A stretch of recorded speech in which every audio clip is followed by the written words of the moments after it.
Picture ಪ್ರಯಾಣದ ವೀಕ್ಷಕರಿಗೆ ಸ್ವಾಗತ. ಇವತ್ತು ನಾವು ಒಂದು ವಿಶೇಷ ಚರ್ಚೆಯನ್ನ ಇಟ್ಕೊಂಡಿದ್ದೇವೆ. ಈ ಚರ್ಚೆಯಲ್ಲಿ ನಾನು ರಕ್ಕಸ ಎಂಬ ಕಿರುಚಿತ್ರವನ್ನ ನಿರ್ದೇಶನ ಮಾಡಿರುವ ಉಡುಪಿಯವರಾದ ನಿರ್ದೇಶಕ ವಿಷ್ಣು ಅವ್ರ ಜೊತೆ ಒಂದು ಪುಟ್ಟ ಮಾತುಕತೆಯನ್ನ ಆಡ್ಲಿಕ್ಕಿದ್ದೇನೆ. ಜಿ ವಿಷ್ಣು ಅವರು ಮಾಸ್ ಕಮ್ಯುನಿಕೇಶನ್ ಅಂದ್ರೆ ಸಮೂಹ ಸಂಪರ್ಕ ಮಾಧ್ಯಮದಲ್ಲಿ ಸ್ನಾತಕೋತ್ತರ ವಿದ್ಯಾಭ್ಯಾಸವನ್ನು ಮಾಡಿದ್ರು.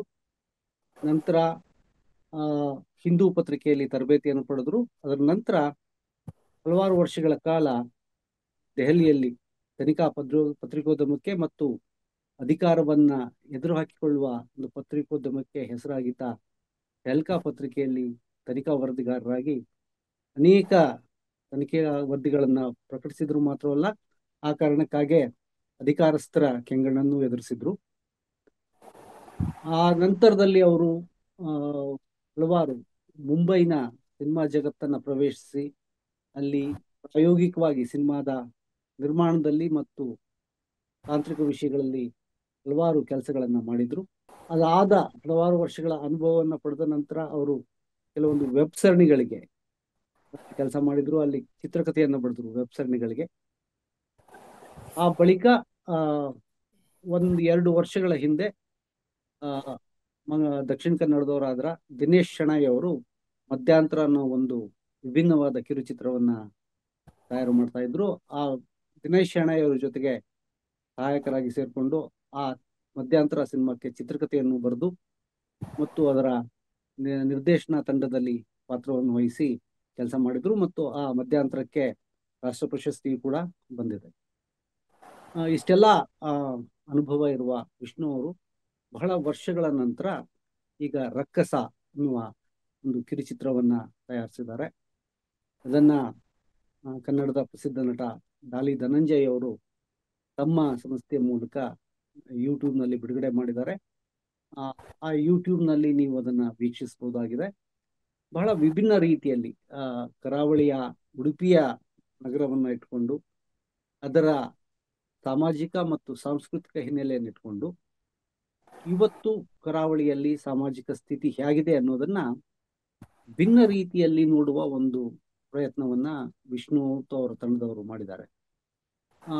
ಈ ಸಿನಿಮಾದ ಕುರಿತು ಚರ್ಚೆ ಮಾಡಲಿಕ್ಕೆ ನಮ್ಗಿರೋ ವಿಶೇಷ ಆಸಕ್ತಿ ಅಂತಂದ್ರೆ, ನಾವೀಗಾಗಲೇ ಕರಾವಳಿಯಲ್ಲಿ ಏನೇನು ವಿದ್ಯಮಾನಗಳು ನಡೀತಾ ಇವೆ ಅನ್ನೋದ್ರ ಬಗ್ಗೆ ಸಾಕಷ್ಟು ಮೂಲಗಳಿಂದ ಭಿನ್ನವಾದ ರೀತಿಗಳಲ್ಲಿ ಅಭಿಪ್ರಾಯಗಳನ್ನ ಕೇಳ್ತಾ ಇದ್ದಾವೆ.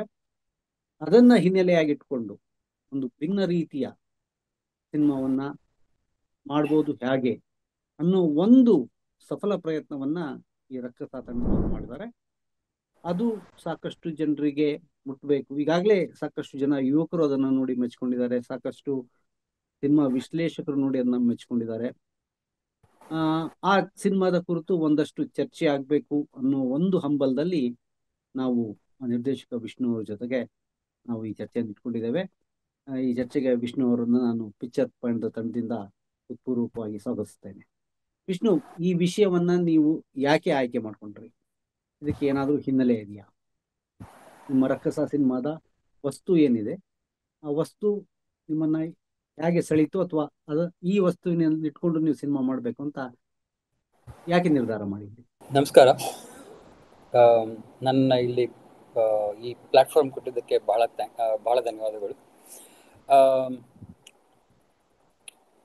ಒಂದು ಕ್ಲಾರಿಫಿಕೇಶನ್ ಜೊತೆ ಶುರು ಮಾಡ್ತೀನಿ. ನಾನು ದಿನೇಶ್ ಶೆಣೈ ಜೊತೆ ಮಧ್ಯಂತರದಲ್ಲಿ ಸ್ಕ್ರಿಪ್ಟ್ ಕನ್ಸಲ್ಟೆಂಟ್ ಆಗಿ ಕೆಲಸ ಮಾಡಿದೆ. ನಿರ್ದೇಶನ ಇದರಲ್ಲಿ ನಾನು ಮಾಡಿರಲಿಲ್ಲ. ಆದರೆ ರಕ್ಕಸ ಫಿಲ್ಮ್ ಬಗ್ಗೆ ಮಾತಾಡೋದಾದರೆ 2016-17ರಲ್ಲಿ ನನ್ನ ತಮ್ಮ ರಘು ಒಂದು ಸಣ್ಣ ಕಥೆಯನ್ನು ಬರೆದು ನನಗೆ ತೋರಿಸಿದ್ದ.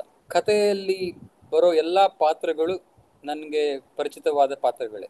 ಅವೆಲ್ಲವೂ ಅಲ್ಲಿರೋ ಎಲ್ಲ ಪಾತ್ರಗಳು ನಮ್ಮ ನಾವು ಬಾಲ್ಯದಲ್ಲಿ ಕಂಡಿದ್ದ ಕೆಲವು ವ್ಯಕ್ತಿಗಳಿಂದ ಇನ್ಸ್ಪೈರ್ ಆಗಿ ಬರೆದಿದ್ದ ಪಾತ್ರಗಳವು.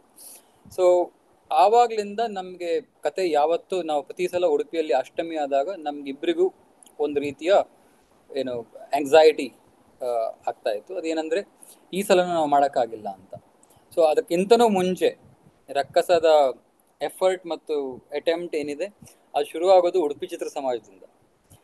ಉಡುಪಿ ಚಿತ್ರ ಸಮಾಜದಲ್ಲಿ ನಾನು first time cinema verite style of film making ಏನು ಅಂತ ಕಲಿತೆ. ಅದು ಫಣಿಸರೇ ಹೋಸ್ಟ್ ಮಾಡ್ತಾ ಇದ್ದ ಇದರಿಂದ. ಸೊ ಅಲ್ಲಿ ನಾವು ಫ್ರೆಡ್ರಿಕೋ ಫೆಲಿನಿ ಮತ್ತು ಗೊಡಾರ್ಡ್ ಇವರನ್ನೆಲ್ಲ ಇಂಟ್ರೊಡ್ಯೂಸ್ ಆದ್ದರಿಂದ ಈ ಬೇರೆ ಬೇರೆ experimental style of film making ಅಂದರೆ ಎಷ್ಟಾಗುತ್ತೋ ಅಷ್ಟು ರಿಯಾಲಿಟಿಗೆ ಹತ್ತಿರವಾದ ಸಿನಿಮಾಗಳನ್ನು ರಿಯಲ್ ಲೊಕೇಶನ್ಸ್ಗಳಲ್ಲಿ ಡಾಕ್ಯುಮೆಂಟ್ರಿ ಮತ್ತು ಫಿಕ್ಷನ್ ಜಾನ್ರಾಗಳನ್ನು ಬ್ಲೆಂಡ್ ಮಾಡಿಕೊಂಡು ತೆಗೆಯೋ ಸಿನಿಮಾ ಶೈಲಿಯ ನಮಗೆ ಫಸ್ಟ್ ಅವೇರ್ನೆಸ್ ಬಂದಿದ್ದು ಉಡುಪಿ ಚಿತ್ರ ಸಮಾಜದ ಸ್ಕ್ರೀನಿಂಗ್ಸಲ್ಲಿ. ಸೊ ಆವಾಗಲಿಂದ ನಮಗೆ ಈ ರೀತಿಯ ಪಾಸಿಬಿಲಿಟೀಸ್ ಇದ್ದಾವೆ ಅನ್ನೋದು ಗೊತ್ತಾಗಿತ್ತು. ಏನಂದರೆ ಒಂದು ಶಾರ್ಟ್ ಫಿಲ್ಮ್ ತೆಗಿಬೇಕಿದ್ರೆ ಅಥವಾ ಒಂದು ಫಿಲ್ಮ್ ತೆಗಿಬೇಕಿದ್ರೆ ಅದಕ್ಕೆ ಸ್ಟುಡಿಯೋ ಹೋಗಿ ಅಥವಾ ಇದು ಏನು ಬಹಳ ದುಬಾರಿಯಾದ ಇದಿಟ್ಕೊಂಡು ಮಾಡಬೇಕಾಗಿ ಏನೂ ಇಲ್ಲ. ನಿಮಗೆ ಕರೆಕ್ಟಾದ ಒಂದು ವಿಷನ್ ಮತ್ತು ಸ್ಕ್ರಿಪ್ಟ್ ಇದ್ದರೆ ನೀವು ಅದನ್ನು ಆನ್ ಲೊಕೇಶನ್ನೇ ಮಾಡ್ಬೋದು, ರಿಯಲ್ ಲೊಕೇಶನ್ಸ್ಗಳಲ್ಲಿ ನಾನ್ ಆ್ಯಕ್ಟರ್ಸ್ಗಳ ಜೊತೆ ಕೂಡ ಮಾಡ್ಬೋದು ಅಂತ. ಸೊ ಹಾಗಾಗಿ ರಕ್ಕಸ ಮೊದಲಿಂದಲೂ ನಮಗೆ ಇದ್ದ ಒಂದು ಗೋಲ್ ಅಂದರೆ ಎಷ್ಟಾಗುತ್ತೋ ಅಷ್ಟು ರಿಯಲ್ ಲೊಕೇಶನ್ಸ್ಗಳಲ್ಲಿ ನಾನ್ ಆ್ಯಕ್ಟರ್ಸ್ಗಳ ಜೊತೆ ಸ್ಟೇಜಿಂಗ್ ಮತ್ತು ಬ್ಲಾಕಿಂಗ್ ಅಲ್ಲಲ್ಲೇ ಅಂದರೆ ಲೊಕೇಶನಲ್ಲೇ ಆ ಪರಿಸ್ಥಿತಿಯನ್ನು ನೋಡಿಕೊಂಡು ಸ್ಟೇಜಿಂಗ್ ಮತ್ತು ಬ್ಲಾಕಿಂಗ್ ಮಾಡ್ತಾ ತೆಗಿಬೇಕು ಅಂತ. ಸೊ ಹಾಗಾಗಿ ಪ್ರತಿ ವರ್ಷ ಅಷ್ಟಮಿಗೋಸ್ಕರನೇ ಕಾಯಬೇಕಾಗಿತ್ತು. ಅಷ್ಟಮಿ ಬಿಟ್ಟು ಈ ಸಿನಿಮಾವನ್ನು ತೆಗಿಯೋಕ್ಕಾಗೋದಿಲ್ಲ. ಉಡುಪಿಯ ಅಷ್ಟಮಿ ಬರೋದು ಹೆಚ್ಚಾಗಿ ಆಗಸ್ಟ್ ಮತ್ತು ಸೆಪ್ಟೆಂಬರ್ ತಿಂಗಳುಗಳಲ್ಲಿ. ಅಂದರೆ ಏನು ಮಾನ್ಸೂನ್ ಏನಿದೆ ಅದು ಇದಾಗ್ತಾ ಇರುತ್ತೆ, ಹೋಗ್ತಾ ಇರುತ್ತೆ. ಸೊ ಆದರೂ ಆವಾಗ ಸ್ವಲ್ಪ ಸ್ವಲ್ಪ ಮಳೆ ಇರುತ್ತೆ. ಆ ಟೈಮ್ನಲ್ಲಿ ಉಡುಪಿಯಲ್ಲಿ ಕೃಷ್ಣಾಷ್ಟಮಿ ಹಬ್ಬ ಬರುತ್ತೆ. ಸೊ ಈ ಹಬ್ಬ ಒಂದು ರೀತಿಯಲ್ಲಿ ಉಡುಪಿಯ ಅದರ ಆ್ಯಕ್ಚುಯಲ್ ರೂಪದಿಂದ ಸ್ವಲ್ಪ ಹೊರಗಡೆ ತರುತ್ತೆ. 2 ದಿನದ ಮಟ್ಟಿಗೆ ಉಡುಪಿಯಲ್ಲಿ ಗಂಡಸರು, ಹೆಂಗಸರು, ಮಕ್ಕಳು ಎಲ್ಲ ಸೇರಿಕೊಂಡು ವೇಷ ಧರಿಸ್ಕೊಂಡು ಇಡೀ ಊರು ಸುತ್ತಾರೆ. ಅದರಲ್ಲಿ ರಾಕ್ಷಸ ವೇಷದವರು, ಹುಲಿ ವೇಷದವರು, ಕರಡಿ ವೇಷ, ಬೇರೆ ಬೇರೆ ವೇಷ ಇರುತ್ತೆ. ಹೆಚ್ಚಾಗಿ ಅಂದರೆ ಒಂದು ಸರ್ಟನ್ ಎಕನಾಮಿಕ್ ಕ್ಲಾಸ್ನವರು ಮನೆ ಕೂಡ ಅಲಿತಾರೆ, ಅಂದರೆ ದುಡ್ಡಿತ್ತ. ಮತ್ತು ಯಾರಿಗೂ ಅದರಲ್ಲಿ ಅದು ದುಡ್ಡು ಕೊಡಬೇಕು ಅಂತ ದುಡ್ಡು ಕೊಡೋದಕ್ಕೆ ಏನು ಸಮಸ್ಯೆ ಇರೋದಿಲ್ಲ. ನೀವು 2 ದಿನದ ಮಟ್ಟಿಗೆ ಉಡುಪಿ ನಡುಬೀದಿಯಲ್ಲಿ ನೀವು ನೃತ್ಯ ಮಾಡಿ ಏನು ಬೇಕಿದ್ರು ಮಾಡಿ ಯಾರು ಏನು ಅನ್ಕೊಳ್ಳಲ್ಲ. ಸೊ 2 ದಿನ ಮಟ್ಟಿಗೆ ಈ ಊರು ಅದರ್ವೈಸ್ ಕನ್ಸರ್ವೇಟಿವ್ ಊರು ಸ್ವಲ್ಪ ಚಿಲ್ ಆಗಿಬಿಡುತ್ತೆ. ಸೊ ಇದನ್ನು ಒಂದೇ ಊರಿನ ಇದೇನಿದೆ, ಈ ಒಂದು ರೀತಿಯಲ್ಲಿ ಕಂಪ್ಲೀಟ್ ಕಲ್ಚರಲ್ ಶಿಫ್ಟ್ ಅದು ನಮಗೆ ಮುಂಚೆಯಿಂದನೂ ನಮ್ಗೆ ಕಾಣಿಸ್ತಾ ಇದ್ದ ಇದು. ಅದು ಬಿಟ್ಟು ಇನ್ನೊಂದು ಬಹಳ ಕಾಡ್ತಾ ಇದ್ದ ಒಂದು ಸೋಷಿಯಲ್ ರಿಯಾಲಿಟಿ ಅಂದರೆ ಕಳೆದ ಒಂದು 15-20 ವರ್ಷಗಳಿಂದ ಪ್ರತಿ ಹಿಂದೂ ಹಬ್ಬ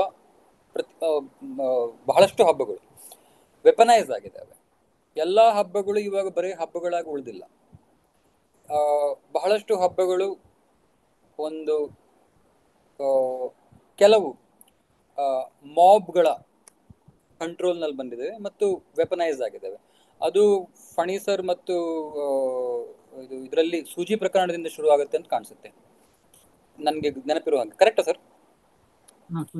ಹಬ್ಬ ಜಾತ್ರೆ ಕುಂದಾಪುರದಲ್ಲಿ ಹಬ್ಬ ಜಾತ್ರೆ ಬಲಪಂಕ್ತಿಯ ಗುಂಪುಗಳು ಅದನ್ನು ಕಂಪ್ಲೀಟ್ಲಿ ವೆಪನೈಸ್ ಮಾಡಿಕೊಂಡು ಅಲ್ಲಿ ಗಲಾಟೆ ಮಾಡಿ ಒಂದು ಸಮುದಾಯವನ್ನು ಹೊರಗಿಡೋ ಪ್ರಯತ್ನ ಫಸ್ಟ್ ಮಾಡಿದ್ದು ಕುಂದಾಪುರದ ಸೂಜಿ ಪ್ರಕರಣದಿಂದ ಅಂತ ಕಾಣಿಸುತ್ತೆ. ಅದಾಗ್ಲಿಂದ ನಾವು ಪ್ರತಿ ವರ್ಷ ನೋಡ್ತಾ ಬಂದಿರೋದು ಬಹಳಷ್ಟು ಈ ಪ್ರದೇಶದ ಬಹಳಷ್ಟು ಹಬ್ಬ ಜಾತ್ರೆಗಳಲ್ಲಿ ಒಂದು ಅನ್ಅಫಿಷಿಯಲ್ ಆದ ಅಥವಾ ಕೆಲಸದ ಒಫಿಷಿಯಲ್ ಬ್ಯಾನ್ ಅನ್ನ ಹಾಕೋದು ಮುಸ್ಲಿಂ ವರ್ತಕರ ಮೇಲೆ, ಕ್ರಿಶ್ಚಿಯನ್ ವರ್ತಕರ ಮೇಲೆ, ಹಿಂದುವೇತರರ ಮೇಲೆ. ಅದು ಕಳೆದ ಲಾಸ್ಟ್ 4-5 ವರ್ಷಗಳಲ್ಲಿ ಅದು ಬಹಳ ಅಗ್ರೆಸಿವ್ ಆಗಿ ಡಿಸ್ಟ್ರಿಕ್ಟ್ ಅಡ್ಮಿನಿಸ್ಟ್ರೇಷನ್ನ ಕುಮ್ಮಕ್ಕಿನ ಜೊತೆ ಇಂಪ್ಲಿಮೆಂಟ್ ಆಗ್ತಾ ಇತ್ತು. ಅದನ್ನು ನಾನು ಜರ್ನಲಿಸ್ಟ್ ಆಗಿ ಕವರ್ ಮಾಡಿದ್ದೆ. ಅದು ಕಾಪುವಿನ ಮಾರಿಗುಡಿ ಆಗಿರಲಿ, ಬಪ್ಪನಾಡಿನ ದೇವಿಯ ದೇವಸ್ಥಾನ ಆಗಿರಲಿ, ಈ ಎಲ್ಲ ಕಡೆನೂ ಮುಸ್ಲಿಂ ವರ್ತಕರು ಮತ್ತು ಕ್ರಿಶ್ಚಿಯನ್ ಹಿಂದುವೇತರರ ಅಂಗಡಿಗಳು ಅದು ಇವಾಗಿಂದಲ್ಲ 100 ವರ್ಷಗಳಿಂದ ಹಾಕ್ತಾ ಇದ್ದ ವಾಡಿಕೆ ಇತ್ತು. ಆದ್ರೆ ಕಳೆದ 5-6 ವರ್ಷಗಳಲ್ಲಿ ಈ ಎಲ್ಲ ಇದು ದೇವಸ್ಥಾನಗಳ ಗುಡಿ ಮಂದಿರಗಳ ಇದರಲ್ಲಿ ಜಾತ್ರೆಗಳಲ್ಲಿ ಒಂದು ಅನ್ಅಫಿಷಿಯಲ್ ಬ್ಯಾನ್ ಹಾಕಕ್ಕೆ ಇದಾಗಿ. ಸೊ ಅದನ್ನ ಪ್ರೊಟೆಸ್ಟ್ ಮಾಡಬೇಕು. ಆದ್ರೆ ಅದನ್ನ ಹೆಂಗ್ ಪ್ರೊಟೆಸ್ಟ್ ಮಾಡೋದು? ಮತ್ತು ಇವೆಲ್ಲವೂ ನನ್ಗೆ ಜರ್ನಲಿಸ್ಟ್ ಆಗಿ ನೋಡ್ತಾ ಇದ್ದಾಗ ನನ್ಗೆ ನಾನು ಕೇಳ್ಕೊಳ್ತಿದ್ದ ಪ್ರಶ್ನೆ, have we cross the point of no return ಅಂತ. ಅಂದ್ರೆ the last remnants of communities mingling together, ಈ ಹಬ್ಬ ಜಾತ್ರೆ ಇರಲಿ ಆ ರೀತಿ, ಆಗ ಇದು ಕೂಡ ನಾವು ದಾಟಿ ಹೋಗ್ತಾ ಇದ್ದೇವಾ ಅಂತ. ಮತ್ತು ಈ ಕೋಮುವಾದ ಅನ್ನೋದೇನಿದೆ ಅದನ್ನ ಒಂದಂತೂ ಅಫ್ಕೋರ್ಸ್ ಅದು ಏನು ಸ್ಟೇಟ್ ನ ವೆಪನ್ ಆದಾಗ ನಾವು ರಸ್ತೆಗಿಳಿದು ಪ್ರೊಟೆಸ್ಟ್ ಮಾಡ್ಬೋದು. ಆದ್ರೆ ಕೋಮು ದ್ವೇಷ ಮನೆಗಳಲ್ಲಿ ಮಕ್ಕಳ ಇದರಲ್ಲೆಲ್ಲ ಬರಕ್ ಶುರುವಾದಾಗ, ಈ ಜಾತ್ರೆಗಳಲ್ಲಿ ಎಲ್ಲಾ ಕಡೆ ಹಬ್ಬಕ್ಕೆ ಶುರುವಾದಾಗ ದ್ವೇಷ, ಆ ದ್ವೇಷಕ್ಕೆ ಆಂಟಿಡೋಟ್ ಏನು ಅಂತ ಅದ್ರ ಬಗ್ಗೆ ನಾವು ಯೋಚನೆ ಬಹಳ ಸಮಯದಿಂದ ಮಾಡ್ತಾ ಇದ್ವು. ಮತ್ತು ಅದು ಸಿಂಪಲ್ ಸಮಸ್ಯೆ ಅಲ್ಲ, ಅದು ಕಾಂಪ್ಲೆಕ್ಸ್ ಸಮಸ್ಯೆ. ಅದಕ್ಕೆ ಬಹಳಷ್ಟು ಮ್ಯಾನಿಫೆಸ್ಟೇಷನ್ಸ್ ಇದಾವೆ. ಕೆಲವು ಮ್ಯಾನಿಫೆಸ್ಟೇಷನ್ಸ್ಗಳಿಗಾದ್ರೂ ಕೆಲವು ಆಂಟಿಡೋಟ್ಗಳನ್ನು ಕೊಡಬಹುದು. ಅದರಲ್ಲಿ ಒಂದು ಹಾಸ್ಯ ಮತ್ತು ಈ ತರದ ಪ್ರಯತ್ನಗಳು ಅಂತ ನಮ್ಮ ಒಂದು ಭರವಸೆ ಇತ್ತು. ಸೊ ಹಾಗಾಗಿ ರಕ್ಕಸ ಫಿಲ್ಮ್ಗೆ ನಾವು ಕೈ ಹಾಕಿದ್ವಿ. ಈಗ ನೀವು ಹೇಳಿದ ಪ್ರಕಾರ ರಘು ಅವರ ಕತೆ ಅದು ಪ್ರಕಟ ಆಗಿಲ್ಲ, ಯಾರು ಓದಿಲ್ಲ. ಈ ರಘು ಅವರ ಕಥೆಯಲ್ಲಿ ಈ ಈ ಅಷ್ಟಮಿಯ ವೇಷವೇ ಒಂದು ಪ್ರಧಾನ ಪಾತ್ರವಾಗಿತ್ತ, ಅಥವಾ ನೀವು ಅದನ್ನ ಸಿನಿಮಾಕ್ಕೆ ಅಳವಡಿಸ್ಕೊಂಡ್ರೆ? ಅಂದ್ರೆ ಇಲ್ಲಿ ಎರಡು ಇದು ಇದೆ. ಒಂದು ಅಷ್ಟಮಿಯ ವೇಷ, ಅಷ್ಟಮಿ ಮತ್ತು ಅಷ್ಟಮಿಯ 2 ದಿನಗಳ ಆಚರಣೆ ಮತ್ತು ಊರ ಸಂಭ್ರಮ, ಮತ್ತು ಅದರಲ್ಲಿ ಊರಿನ ವಿವಿಧ ಜಾತಿಯ ಮತಗಳ ಜನರು ಪಾಲ್ಗೊಳ್ಳೋದು, ಇದು ಒಂದು ಆಚರಣೆಗೆ ಒಂದು ವಿಶೇಷ. ಆದ್ರೆ ಎಲ್ಲರ ಒಳಗೊಳ್ಳುವಿಕೆಗೆ ಇದು ಒಂದು ಒಂದು ಒಂದು ರಂಗವಾಗುತ್ತೆ ಅನ್ನೋದು. ಈ ರಂಗವನ್ನ ಕಥನದಲ್ಲಿ ಇತ್ತು ಅಂತಾದ್ರೆ, ಮತ್ತು ಆ ರಂಗದ ಹಿನ್ನೆಲೆಯಲ್ಲಿ ಈ ಸಾಮಾಜಿಕ ಒಳಗೊಳ್ಳುವಿಕೆಯ ಪ್ರಶ್ನೆಯನ್ನ, ಅಂದ್ರೆ ಹಲವಾರು ಜಾತಿಗಳು ಸೇರಿದಾಗ ಹಲವಾರು ಮತಸ್ಥರನ್ನ ಒಳಗೊಳ್ಳುವಿಕೆಯ ಒಂದು ಒಂದು ಸಾಮಾಜಿಕ ನಡಾವಳಿ ಏನಿದೆ ಅದರಲ್ಲಿ ಕುಂದು ಬರ್ತಾ ಇದೆ ಅನ್ಸಿದ್ದನ್ನ ಈ ಅಷ್ಟಮಿ 2 ದಿನಗಳ ಆಚರಣೆ ಮತ್ತು ಅಷ್ಟಮಿಯಲ್ಲಿ ಹಾಕುವ ವಿಶೇಷದ ವೇಷ, ಇದನ್ನೇ ನಿಮ್ಮ ಚಿತ್ರದ ಮೂಲ ವಸ್ತುವನ್ನಾಗಿ ಇಟ್ಕೊಳ್ಬೇಕು ಅಂತ ನಿಮ್ಗೆ ಅನ್ಸಿದ್ ಹೇಗೆ? ಯಾಕೆಂದ್ರೆ ನಿಮ್ಮ ರಕ್ಕಸವನ್ನು ನೋಡಿದಾಗ ಅಲ್ಲಿ 2 ವಿರುದ್ಧ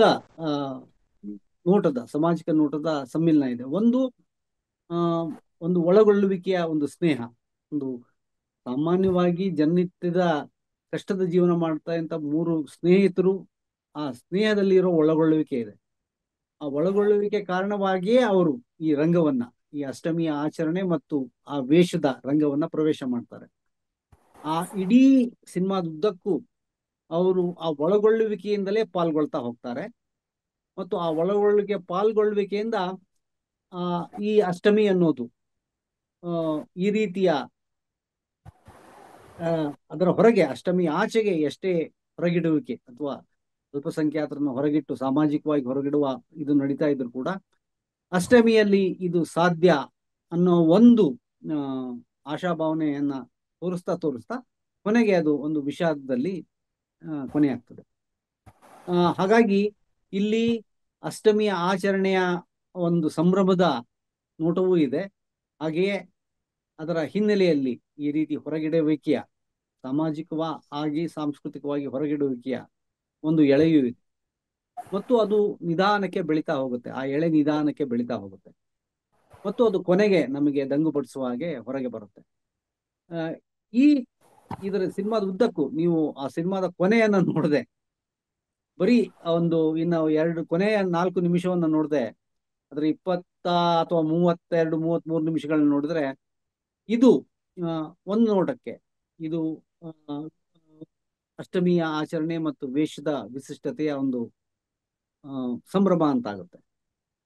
ಹಾಗಾಗಿ ನಿಮ್ಗೆ ಅನ್ಸಿತ್ತಾ ಈ ಥರದ ದೃಷ್ಟಿಕೋನದಿಂದ ಈ ಹೊರಗಿಡುವಿಕೆಯನ್ನ ಹೇಳಲಿಕ್ಕೆ ಸಾಧ್ಯ ಇತ್ತು ಅಂತ? 2 ಆಶಯವನ್ನು ಸಾಧಿಸ್ಬೇಕಂತಿದ್ರೆ, ಯಾಕೆಂದ್ರೆ ನೀವು ಈ ಆಚರಣೆಯ ವಿಶಿಷ್ಟತೆಯನ್ನು ಮತ್ತು ಅದಕ್ಕಿರುವ ಒಳಗೊಳ್ಳುವಿಕೆಯ ಗುಣ, ಇನ್ಕ್ಲೂಸಿವಿಟಿಯ ಗುಣವನ್ನು ಗುರುತಿಸ್ತಾನೆ ಆ ಸಂಭ್ರಮವನ್ನು ಸಿನಿಮಾದಲ್ಲಿ ತೋರಿಸ್ಬೇಕು ಅಂತಾನೆ, ಮತ್ತು ಆ ವೇಷದ ವಿಶಿಷ್ಟತೆ, ಆ ವಿಲಕ್ಷಣ, ಆ ರಕ್ಕಸ ವೇಷದ ವಿಲಕ್ಷಣಗಳು, ಬೇರೆ ಬೇರೆ ಪಾತ್ರದ ವಿಲಕ್ಷಣಗಳು ಎಲ್ಲವೂ ಅಲ್ಲಿ ಬರ್ತವೆ. ಮತ್ತು ಆ ವೇಷಗಳ ಆಟದಲ್ಲೇನೆ ಕೆಲವೊಂದು ಸಾಮಾಜಿಕ ಕಟು ವಿಮರ್ಶೆಯನ್ನು ನೀವು ಮಾಡ್ತೀರಿ. ಹಾಗಾಗಿ ನಮಗೆ ನೋಡಿದ್ರಿಗೆ ಏನ್ ಅನಿಸುತ್ತೆ, ಈ ಅಷ್ಟಮಿಯ ಆಚರಣೆ ಮತ್ತು ವೇಷವನ್ನ ಸಾಮಾಜಿಕ, ಬೇರೆ ಬೇರೆ ಬೇರೆ ಸಾಮಾಜಿಕ, ರಾಜಕೀಯ, ಸಾಮಾಜಿಕ ಆಯಾಮವನ್ನ ನೀವು ತೆರೆದಿಡ್ಲಿಕ್ಕೆ ಪ್ರಯತ್ನ ಪಡ್ತೀರಿ ಅಂತ. ಆದ್ರೆ ಕೊನೆಗೆ ಅದು ಹೊರಗಿಡುವಿಕೆಯನ್ನ ವಿಷಾದದಲ್ಲಿ ಕೊನೆಯಾಗುತ್ತೆ. ಹಾಗಾಗಿ ನೀವು ಬಹಳ ಮುಖ್ಯವಾಗಿ ಪತ್ರಕರ್ತರಾಗಿ ನೀವು ಈ ರೀತಿಯ ಹೊರಗಿಡುವಿಕೆಯ ತೀಕ್ಷ್ಣತೆಯನ್ನ ಅನುಭವಿಸಿದ್ರೆ, ಇದನ್ನ ಈ ರೀತಿಯ ಆ ಶೈಲಿಯಲ್ಲಿ ಹೇಳಲಿಕ್ಕೆ ಸಾಧ್ಯ ಅಂತ ನಿಮಗೆ ಭರವಸೆ ಇತ್ತಾ? ಭರವಸೆ ಇತ್ತು ಅಂದ್ರೆ ಒಂದು ಲೆವೆಲ್ ಆಫ್ ಹೋಪ್ ಇತ್ತು, ಅಂದ್ರೆ ಈ ಒಂದು ಅಟೆಂಪ್ಟ್ ಮಾಡ್ಬೋದು ಅಂತ. ಅದಕ್ಕೆ ಒಂದು ಕಾರಣ ಅಂದ್ರೆ ಈ ಇದರ ಈ ಕಥೆಯ ಇದರಲ್ಲಿ ಕಥೆಯ ಹಾರ್ಟ್ ಅಲ್ಲಿದ್ದ ಒಂದು ಫಿಲಾಸಫಿಕಲ್ ಅಬ್ಸರ್ವೇಷನ್ ಅದೇನಂದ್ರೆ, ಹಬ್ಬಗಳು ಮತ್ತು ವೇಷ ಹಾಕೋದು ಮತ್ತು ಊರಿನ ಜಾತ್ರೆ ಅನ್ನೋದು ಅದು ಯೂನಿವರ್ಸಲ್ ಲವ್ ಜೊತೆ ಬರೋದಂತ. ನೀವು ಜಗತ್ತಿನ ಯಾವುದೇ ಭಾಗಗಳಲ್ಲೂ ನೋಡಿ, ವೇಷ ಹಾಕುವಂಥ ಹಬ್ಬಗಳು, ಹಾರ್ವೆಸ್ಟ್ ಫೆಸ್ಟಿವಲ್ಸು, ಇವೆಲ್ಲವೂ ಏನು ದೇ ಆರ್ ಕಮ್ಯುನಿಟಿ ಎಗ್ನಾಸ್ಟಿಕ್. ಎಲ್ಲ ಸಮುದಾಯಗಳು ಕೆಲವು ಸಲ ಒಟ್ಟಿಗೆ ಬಂದು ಮಾಡುವಂಥ ಹಬ್ಬಗಳು. ಅವು ಜಗತ್ತಿನ ಬಹಳಷ್ಟು ಭಾಗಗಳಲ್ಲಿ ಇದ್ದಾವೆ. ಫಿಲಿಪೀನ್ಸಲ್ಲಿದೆ, ಮೆಕ್ಸಿಕೋದಲ್ಲಿ ಡೇ ಆಫ್ ದ ಡೆಡ್ ಇದೆ, ಯುರೋಪ್ನ ಬಹಳಷ್ಟು ಭಾಗಗಳಲ್ಲಿ ಹಾರ್ವೆಸ್ಟ್ ಫೆಸ್ಟಿವಲ್ಸ್ಗಳಲ್ಲಿ ಕಾಣ್ತೇವೆ. ಸೊ ಹೀಗೇನೆ ಈ ಊರಿನ ಬೀದಿಗಳಲ್ಲಿ ವೇಷ ಹಾಕೊಂಡು ಅಥವಾ ಬರೀ ಜಾತ್ರೆಗೋಸ್ಕರ ಇಳಿಯೋದಿದೆಯಲ್ವಾ, ಅದು ಅದು ಅದಕ್ಕೆ ಒಂದು ಯೂನಿವರ್ಸಲ್ ಆದ ಅಪೀಲ್ ಇದೆ ಮತ್ತು ಅದಕ್ಕೆ ಒಂದು ಯೂನಿವರ್ಸಲ್ ಲವ್ ಇದೆ. ಮತ್ತು ಆ ಒಂದು ದಿನಕ್ಕಾದರೂ ತಮ್ಮ ಐಡೆಂಟಿಟಿಗಳ ಏನು ತಮಗೆ ತಾವೇ ಹೇರ್ಕೊಂಡಿರುವ ಅಥವಾ ಬೇರೆಯವರು ಹೇರಿಸಿರುವ ಐಡೆಂಟಿಟಿಗಳ ಇದರಿಂದ ಹೊರಗಡೆ ಬಂದು ಏನು ಒಂದಾಗಿ, ಅಥವಾ ಏನು ಮೈ ಮರೆತು ಏನು ಒಂದು ಖುಷಿ ಪಡೋದು, ಆಮೇಲೆ ಏನು ಒಂದು ರೀತಿಯ ಮಕ್ಕಳ ತರ ಒಂದು ಇನ್ನೋಸೆನ್ಸ್ ಜೊತೆ ಬೀದಿಗಿಳಿಯೋದು, ಅದು ಇಟ್ಸ್ ಅ ಯೂನಿವರ್ಸಲ್ ಥಿಂಗ್ ಅದು, and it has universal appeal. ಆ ಅಪೀಲ್ ಏನಿದೆ ಅದು ನನ್ನ ಹೋಪ್ ಇದ್ದಿದ್ದು ಅದು it's something that can withstand toxicity also ಅಂತ. ಅಂದರೆ ಇದು ನಾನೇ ನೋಡಿರುವ ಒಂದು ಇದು, ಎಷ್ಟೇ ದ್ವೇಷ ಎಲ್ಲ ಹಬ್ಬಿದ್ರೂ ಕೂಡ ಉಡುಪಿಯ ಅಷ್ಟಮಿ ಮಟ್ಟಕ್ಕೆ ಇಲ್ಲಿಯ ಎಲ್ಲ ಸಮುದಾಯಗಳು ವೇಷ ನೋಡ್ಲಿಕ್ಕಂತ ಉಡುಪಿ ಅಷ್ಟಮಿ ದಿನ ಇಳ್ದೇ ಇಳ್ತಾರೆ. ಅದು ಎಷ್ಟೇ ದ್ವೇಷ ಇರಲಿ, ಎಷ್ಟೇ ಗಲಾಟೆ ಆಗಿರಲಿ, ಏನೇ ಆಗಿರಲಿ. ಸೊ ನೀವು ಎಲ್ಲ ಸಮುದಾಯದವರು ಉಡುಪಿ ಆ 2 ದಿನ ಮಕ್ಕಳಿದ್ದ ಕುಟುಂಬಗಳು ಎಸ್ಪೆಷಲಿ ವೇಷ ನೋಡೋದಕ್ಕಂತಾರೆ ಹೇಳಿದ್ದಾರೆ. ಅಂದರೆ ಅದು ಮುಸ್ಲಿಂ ಕುಟುಂಬದವರು ಇರ್ಬೋದು, ಕ್ರಿಶ್ಚಿಯನ್ರ ಕುಟುಂಬದವರು, ಎಲ್ಲ ಜಾತಿಗಳ ಕುಟುಂಬದವರು ವೇಷ ನೋಡ್ಲಿಕ್ಕಂತ ಇಳಿತಾರೆ. ಯಾಕೇಳಿದ್ರೆ ಮಕ್ಕಳಿಗಂತೂ ಅದು ಬಹಳ ಖುಷಿ ಆಗುತ್ತೆ. ಸೊ ಒಂದು ಸೈಡ್ನಲ್ಲಿ ದಿಸ್ ಹೋಲ್ ಆಸ್ಪೆಕ್ಟ್, ಅಂದರೆ ಯಾವುದು ಯೂನಿವರ್ಸಲ್ ಮತ್ತು ಯಾವುದು ಹೇಟ್ ಪ್ರೂಫ್ ಅನ್ನೋದು. ಇನ್ನೊಂದು ಇದರಲ್ಲಿ what do we lose when we lose these things ಅಂತ ಪ್ರಶ್ನೆ. ಸೊ ಆ ರೀತಿ ನೋಡಿದಾಗ ನನಗೆ ಇದ್ದ ನಮ್ಮ ಇಡೀ ತಂಡಕ್ಕೆ ಇದ್ದ ಒಂದು ಹೋಪ್ ಅಂದರೆ, reach the minds that are already toxic ಅಂತ. ಎಲ್ಲಿ ಆಲ್ರೆಡಿ ಈ ದ್ವೇಷ ಮತ್ತು ಇದು ಏನು ಬಾಯ್ಕಾಟ್ ಹಾಕೋದು ಮತ್ತು ಕೋಮು ಗೆರೆಗಳನ್ನು ಎಳೆಯುವ ಮನಸ್ಥಿತಿ ಎಲ್ಲೆಲ್ಲ ಬಂದಿದೆ, ಆ ಮನಸ್ಥಿತಿಗಳನ್ನು ಹೇಗಾದರೂ ಮಾಡಿ ರೀಚ್ ಮಾಡಬೇಕು ಮತ್ತು ಒಂದು ಸ್ಲೈಟ್ ಡಿಸ್ಕಂಫರ್ಟ್ ಅಥವಾ ಸ್ವಲ್ಪ ಅವರನ್ನು ತಮ್ಮನ್ನು ತಾವೇ ಪ್ರಶ್ನೆ ಮಾಡ್ಕೊಳ್ಳುವಾಗ ಮಾಡಬೇಕು ಅಂತ. ಅದನ್ನು ನೀವು ಭಾಷಣಗಳಿಂದ ಮಾಡ್ಬೋದು, ಮಾಡೋಕ್ಕಾಗೋದಿಲ್ಲ ಅಂತಲ್ಲ. But the same problem may have several solutions. ಅಂದರೆ ಬೇರೆ ಬೇರೆ ಅಪ್ರೋಚಸ್ ಇರ್ಬೋದು. ಒಂದು ಚೇಂಜ್ ಆಫ್ ಮೈಂಡ್ಸ್, ಬಟ್ ಇದು ಚೇಂಜ್ ಆಫ್ ಮೈಂಡ್ಸ್ನಲ್ಲೇ ಆಗೋ ಸಮಸ್ಯೆಗೆ ಅದರಿಂದನೇ ಇದಾಗ್ಬೋದು ಅಂತ ಏನು ಗ್ಯಾರಂಟಿ ಇಲ್ಲ. ಹಾಗಂತ ಅಫ್ಕೋರ್ಸ್ ಒಂದು ಫಿಲ್ಮಲ್ಲೇ ಏನು ಸಮಸ್ಯೆ ಸಾಲ್ವ್ ಆಗುತ್ತಂತ ಅಲ್ಲ, ಆದರೆ that slight discomfort is important ಅಂತ. ದಟ್ ಸ್ಲೈಟ್, ಹೌದು, ನಾವು we are losing something by letting the mobs take over. ಈ ಮಿಲಿಟೆಂಟ್ ಗುಂಪುಗಳಿಗೆ ನಮ್ಮ ಹಬ್ಬ, ನಮ್ಮ ಇದು ಎಲ್ಲವನ್ನು ಬಿಟ್ಟ ನಮ್ಮ ಬೀದಿಗಳು ಅವರಿಗೆ ಕಂಪ್ಲೀಟ್ ಆಗಿ ಇದು ಬಿಟ್ಬಿಟ್ರೆ ಆ, ಎಲ್ಲವನ್ನು ಕಳ್ಕೊಳ್ತೀವಿ ಅಂತ. ಆ ಒಂದು ನಾಲೆಜನ್ನು ಅಟ್ಲೀಸ್ಟ್ ಸ್ವಲ್ಪ ಆದರೂ ಒಂದು ರೀತಿಯಲ್ಲಾದರೂ ಮುಟ್ಟಿಸ್ಬೇಕು ಅಂತ. ಯಾರಿಗೆ, ಯಾರ ಮನಸ್ಥಿತಿ ಮನೆಯಲ್ಲಿ ಮನಸ್ಸಲ್ಲಿ ಆಲ್ರೆಡಿ ಒಂದು ರೀತಿಯ ಸಂಶಯ ಮತ್ತು ಒಂದು ರೀತಿಯ ಇದು ಬಿದ್ದುಬಿಟ್ಟಿದೆ ಅಂತ. ಸೊ ಹಾಗಾಗಿ ಪಾತ್ರಗಳ ಧರ್ಮ, ಪಾತ್ರಗಳ ಐಡೆಂಟಿಟಿ 38 ನಿಮಿಷದ ಸಿನಿಮಾ, 36ನೇ ನಿಮಿಷದ ತನಕ ನಿಮಗೆ ಯಾರಿಗೂ ಗೊತ್ತಾಗಲ್ಲ. ಅದು ಆಶೀಶ್ ನಂದಿ ಬಹಳ ಹಿಂದೆ ಹೇಳಿದ್ದ ಒಂದು ಸ್ಟೇಟ್ಮೆಂಟ್. ಅದು ನೀವು ನನಗೆ ಯಾವಾಗಲೂ ಹೇಳ್ತಾ ಇದ್ರಿ, ಭಾರತದಲ್ಲಿ ನಾವು ಹಿಂದೂಗಳು ಅಂತ ಗೊತ್ತಾಗ್ಬೇಕಿದ್ರೆ ಅಲ್ಲಿ ಆ ರೂಮಲ್ಲಿ ಒಬ್ಬ ಮುಸಲ್ಮಾನ ಇರಬೇಕು ಅಂತ, ಇಲ್ದಿದ್ರೆ ನಾವು ನಮ್ಮೊಡನೆ ಯಾವ ಜಾತಿಯವನು ಅಂತ ಯೋಚನೆ ಮಾಡ್ತಾ ಇರ್ತೀವಿ ಅಂತ. ಸೊ ಅದು ಈ ಸಿನಿಮಾದಲ್ಲೂ ಆ ರೀತಿಯ ಒಂದು ಏನು ಅವೇರ್ನೆಸ್ ಅಥವಾ ಒಂದು ಒಂದು ಲೆವೆಲ್ ಆಫ್ ಕ್ವೆಶ್ಚನಿಂಗ್ ಹುಟ್ಟಬೇಕು ಅನ್ನೋದು ಒಂದು ಗೋಲ್ ಆಗಿತ್ತು, ಒಂದು ಭರವಸೆ ಆಗಿತ್ತು. ಸೊ ಹಾಗಾಗಿ ಮಲ್ಟಿ ಪ್ರಾಂಗ್ಡ್ ಅಪ್ರೋಚ್. ಅದು ಅದು ತುಂಬಾ ನೀವು ಹೇಳ್ತಿರೋದು ಸರಿಯಾಗಿದೆ ಅನ್ಸುತ್ತೆ. ಯಾಕಂದ್ರೆ 3 ಮುಖ್ಯ ಪಾತ್ರಗಳೇನಿವೆ, ಅಥವಾ ಒಂದು ಪಾತ್ರ ಅಂತಾನೆ ಹೇಳೋಣ, ಅದು ಒಂದು ಬಹಳ ಕಷ್ಟದಲ್ಲಿ, ಆರ್ಥಿಕವಾಗಿ ತುಂಬಾ ಕಷ್ಟದಲ್ಲಿರುವಂತಹ, ಹಂಗಾಮಿ ಉದ್ಯೋಗದಲ್ಲಿರುವಂತಹ ಲಕ್ಷಾಂತರ ಯುವಕರನ್ನ ಕರಾವಳಿಯಲ್ಲಿ ನಾವು ನೋಡ್ತೇವೆ. ಮತ್ತು ಈ ನನಗೆ ನಾನು ಸ್ವಲ್ಪ ಕೈ ಹಾಕಿ ಕೇಳ್ಬೇಕು ಅಂತಿರೋದಿದ್ರೆ, ಈ ತರದ ಉದ್ಯೋಗಗಳನ್ನ ಮಾಡ್ತಿರೋಂಥವ್ರಲ್ಲಿ ಹೆಚ್ಚಾಗಿ ಹಿಂದೂಗಳು, ವಿತಿನ್ ಕೋಟ್ಸ್, ಅಂದ್ರೆ ಯಾರು ಹಿಂದೂಗಳು ಅಂತ ಕೆಳಜಾತಿಗಳಲ್ಲಿ ಆ ಜನಗಳು ಜಾಸ್ತಿ ಇರ್ತಾರೆ. ಮತ್ತು ಅವರು ವಿದ್ಯಾವಂತರಾಗಿರ್ತಾರೆ. ಅವ್ರೇನು ಅವಿದ್ಯಾವಂತರು ಅಂತಲ್ಲ, ಅವರು ಸಾಕಷ್ಟು ಜನ SLC ಪಾಸ್ ಮಾಡ್ಕೊಂಡು PUC ಮಾಡಿರ್ತಾರೆ, ಡಿಗ್ರಿಯನ್ನು ಮಾಡ್ಕೊಂಡಿರ್ತಾರೆ. ಹಾಗೇನೆ ಅದೇ ತರ ಮುಸ್ಲಿಮರಲ್ಲೂ ಇದ್ದಾರೆ. ಮತ್ತು ಈ ಗಲ್ಫಿಗೆ ಹೋಗಿ ಅಲ್ಲಿ ಒಂದಷ್ಟು ಹಣ ಸಂಪಾದನೆ ಮಾಡ್ಕೊಂಡು ತಮ್ಮ ಸಂಸಾರಗಳನ್ನ ಒಂದಷ್ಟು ಸುಖದಲ್ಲಿ ಇಡಬೇಕು ಅನ್ನೋ ಆಸೆ ಈ ರೀತಿಯ ಯುವಕರಲ್ಲಿ ಇರುತ್ತೆ. ಆದ್ರೆ ನಿಮ್ಮ ಪಾತ್ರಗಳಲ್ಲಿ ನೀವೇ ಹೇಳುವ ಹಾಗೆ ಕೊನೆಯವರೆಗೂ ಕೂಡ ಆ ಪಾತ್ರಗಳ ಜಾತಿ ಮತ್ತು ಮತಗಳ ಗುರುತು ಸಿಗೋದಿಲ್ಲ. ಯಾಕಂದ್ರೆ ಹೆಸರುಗಳು ಸಹ ಹಾಗೆ ಇರುತ್ತೆ. ನಿಮ್ಮ ಹೆಸರು ನನ್ನ ಪಕ್ಕು, ಸಂತು ನನಗೆ ಹೋಗೋದು, ಆದ್ರೆ 3ನೇ ಹೆಸರನ್ನ ಕೂಡ ಆ ರೀತಿ ಕರೆಯೋ ಸಾಧ್ಯತೆ ಇದೆ. ಇದನ್ನ ನೀವು ಬಹಳ ಪ್ರಜ್ಞಾಪೂರ್ವಕವಾಗಿ ಮೇಂಟೈನ್ ಮಾಡಿದ್ದ. ಈ ಹೆಸರುಗಳನ್ನ ಮತ್ತು ಪಾತ್ರಗಳ ಐಡೆಂಟಿಟಿಯನ್ನ ನಾವು ಮೊದಲಿಗೆ ಬಿಟ್ಕೊಡ್ಬಾರ್ದು, ಕೊನೆಗೆ ಬಿಟ್ಕೊಡ್ಬೇಕು. ಹೌದು. ಪಕ್ಕು, ಸಂತು, ರೀಪು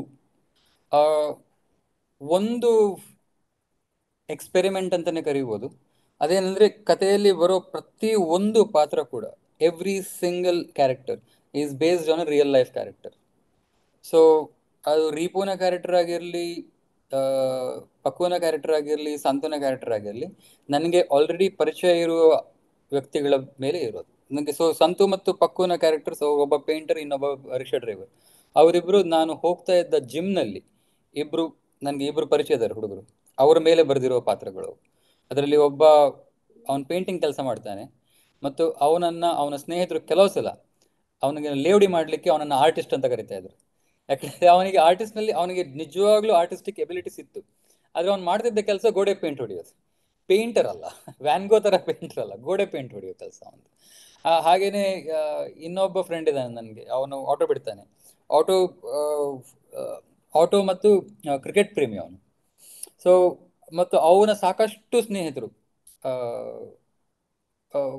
ಏನು ಮುಸ್ಲಿಂ ಸಮುದಾಯದವರು, ಮತ್ತು ಅವರೆಲ್ಲರನ್ನು ಅವನು ಏನು ಒಂದು ರೀತಿಯ ಮೆಚ್ಚುಗೆಯಲ್ಲಿ ಮಾತಾಡಿಸ್ತಾನೆ. ಯಾಕೆ ಹೇಳಿದ್ರೆ ಅವನ ತಲೆಯಲ್ಲಿರುವ ಮುಸ್ಲಿಂ ಸ್ನೇಹಿತರು ಅವರು ಮುಸ್ಲಿಮ್ರಲ್ಲ. ಅವನ ತಲೆಯಲ್ಲಿರುವ ಸ್ನೇಹಿತರು ಅವರು ಒಳ್ಳೆ ಬೌಲರು ಅಥವಾ ಒಳ್ಳೆ ಬ್ಯಾಟರು, ಆ ರೀತಿ ಆಗಿರುವರು.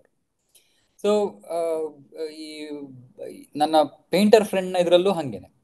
ಸೊ ಮತ್ತು ರೀಪು ಅನ್ನೋ ಹೆಸರು, ನಮ್ಮ ಮನೆ ಹತ್ರನೇ ಒಬ್ಬ ಹುಡುಗ ಇರ್ತಾ ಇದ್ದ, ಅವನ ಹೆಸರು ಇರ್ಫಾನ್ ಅಂತ. ಅವನಿಗೆ ಬಾಯಿ ಬರ್ತಾ ಇರಲಿಲ್ಲ. ಅವನ ಹೆಸರನ್ನ ಕರಿತಾ ಇದ್ದ ರೀಪು ಅಂತ. ಅವನ ತಾಯಿನೂ ಅವನನ್ನು ರೀಪು ಅಂತಾನೆ ಕರಿತಾ ಇದ್ದಿತ್ತು. ಸೊ ನಾವು ಅದನ್ನ ಬಹಳ ಒಂದು ಇದರಲ್ಲಿ ನಾವು ಆ ಹೆಸರು ಇಟ್ಟಿರೋದು ರೀಪು ಅಂತ. ಮತ್ತು ಮಂಗಳೂರಿನಿಂದ ಕುಂದಾಪುರದವರೆಗೂ ನೀವು ಈ ಇದು ರಫೀಕ್ ಹೆಸರಿರುವವರಿಗೆ ಒಂದ ರಫಿ ಅಂತ ಹೇಳ್ತಾರೆ, ಇಲ್ದಿರ ರೀಪು ಅಂತಾನೆ ಹೇಳ್ತಾರೆ.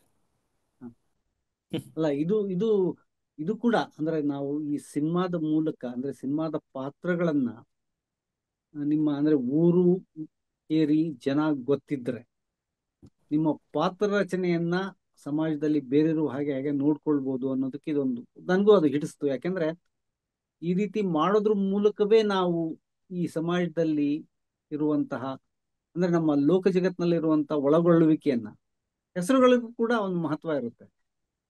ಅವ್ರು ಮಾಡ್ತಿರೋ ಉದ್ಯೋಗಗಳು ಮತ್ತು ಸ್ನೇಹ ಸ್ನೇಹ ಅನ್ನೋದು ಕೂಡ ಒಂದು ಸಂಸ್ಥೆ ಸಮಾಜದಲ್ಲಿ, ಇದಕ್ಕೂ ಒಂದು ಸ್ಥಾನ ಇರುತ್ತೆ. ಈಗ ನಿಮ್ಮ ಸಿನಿಮಾದಲ್ಲಿ ನನಗೆ ಬಹಳ ಮತ್ತೊಂದು ಕಾಣ್ತಾ ಇದ್ದದ್ದು ಈ ಸ್ನೇಹ ಅನ್ನೋ ಸಂಸ್ಥೆ ಅದಿನ್ನೂ ಒಳಗೊಳ್ಳುವಿಕೆಯಲ್ಲಿ ಇದೆ. ನಾವು ಕ್ರಿಕೆಟ್ ಟೀಮ್ಗಳಲ್ಲಿ ನೋಡ್ತೇವೆ, ಆದ್ರೆ ಕ್ರಿಕೆಟ್ ಟೀಮ್ಗಳಲ್ಲಿ ಅದು ಈಗಾಗಲೇ ವಿಭಜನೆ ಶುರುವಾಗಿದೆ ಅಂತ ನಾನು ಕೇಳ್ತಾ ಇದ್ದೀನಿ, ನನ್ಗೆ ಅನುಭವ ಇಲ್ಲ. ಆದ್ರೆ ಇವತ್ತಿಗೂ ಕೂಡ ಈ ಬೇರೆ ಬೇರೆ ಮತಗಳ ಹುಡುಗರು ಒಂದು ಟೀಮ್ ಮಾಡಿಕೊಂಡು ಇನ್ನೊಂದು ಟೀಮಿನ ವಿರುದ್ಧ ಆಡ್ತಿರೋದನ್ನ ನಾವು ನೋಡ್ತಾ ಇರ್ತೇವೆ. ಅಂದ್ರೆ ಈ ಆಟ ಆಗ್ಲಿ, ಈ ರೀತಿಯ ಸ್ನೇಹ ಅನ್ನೋದಾಗ್ಲಿ, ನಾವು ಇವೆಲ್ಲ ಆಧುನಿಕ ಸಂಸ್ಥೆಗಳು. ಆಚರಣೆ ಒಂದು ಸಾಂಪ್ರದಾಯಿಕ ಸಂಸ್ಥೆ.